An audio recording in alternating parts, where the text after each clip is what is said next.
The internet's been abuzz about the new Sonic the Hedgehog movie trailer, but most of that conversation has been about the design of Sonic and the internet backlash to said design.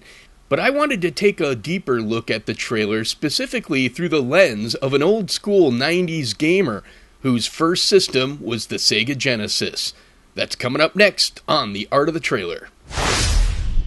Hello heroes, I'm 4K'd and welcome to another edition of The Art of the Trailer, where we take a closer look at the business side of filmmaking, the marketing and promotion of your favorite movies.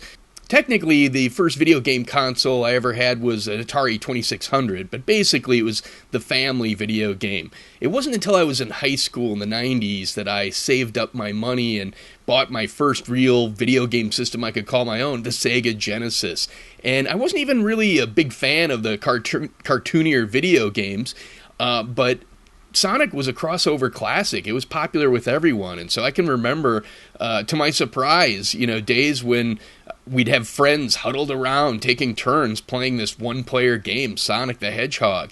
And so it's with that in mind that I take a look back at the trailer today at specific moments that I feel evoke or don't evoke the original experience I and my friends had.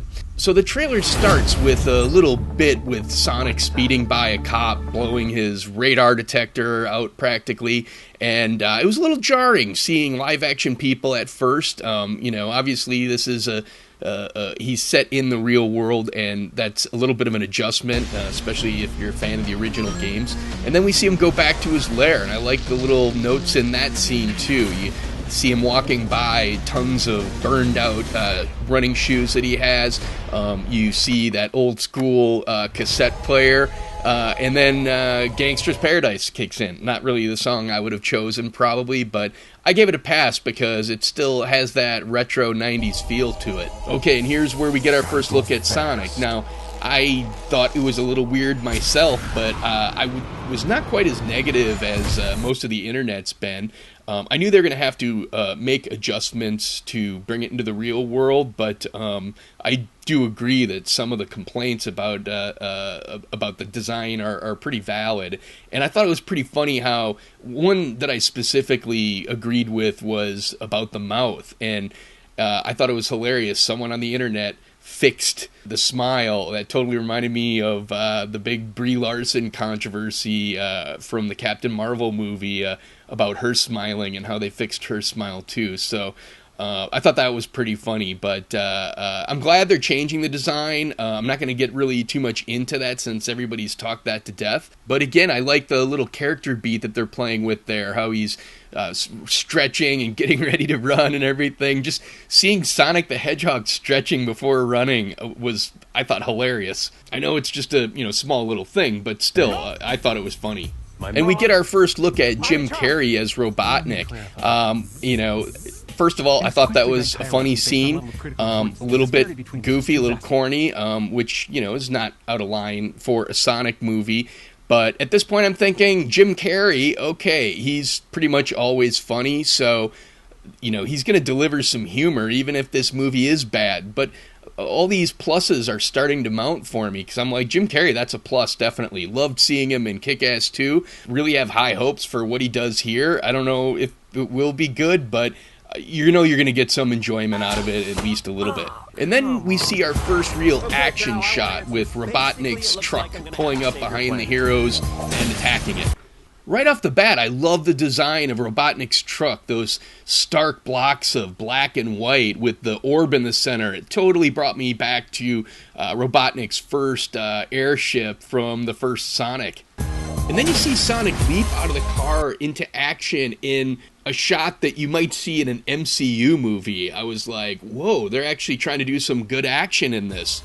And then that's when he takes it to 11, when he starts revving up his spin attack and boom, takes out the Robotnik truck in a very well done effects scene. I thought that looked super cool. At that point, I was genuinely shocked. I was like, oh my god, this could actually be cool. And I found out later that they're having Tim Miller, the director of the first Deadpool, who's a special effects wizard, work on the special effects for them. And I think that shot of him taking out the truck looked very cool. And if there's a lot of action of that caliber of quality, I'm going to look forward to this movie, definitely.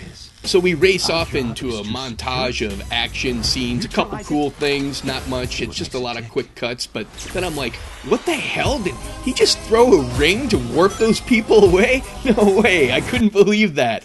The ring is one of my favorite moments in the Sonic games, because I literally remember a bunch of my friends in my college freshman dorm room crowded around taking turns on Sonic, and all of a sudden someone's like, hey, how come sometimes when you end the level there's that giant ring?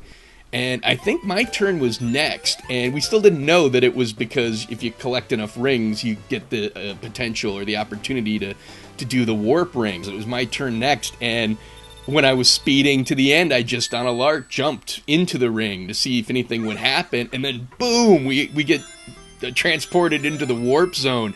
We were just all shocked, and it was one of the real first secrets of video games that I found on my own, basically. So I love the warp ring, and I never would have thought that that type of concept would show up. Of course, it could actually be dumb. I know a lot of people online have been kind of ripping on that element, but I thought it was cool, and I don't know if it is going to be dumb in the movie. It certainly could be, but just seeing that glimpse of it, that brought me back to the old school Sega Genesis days.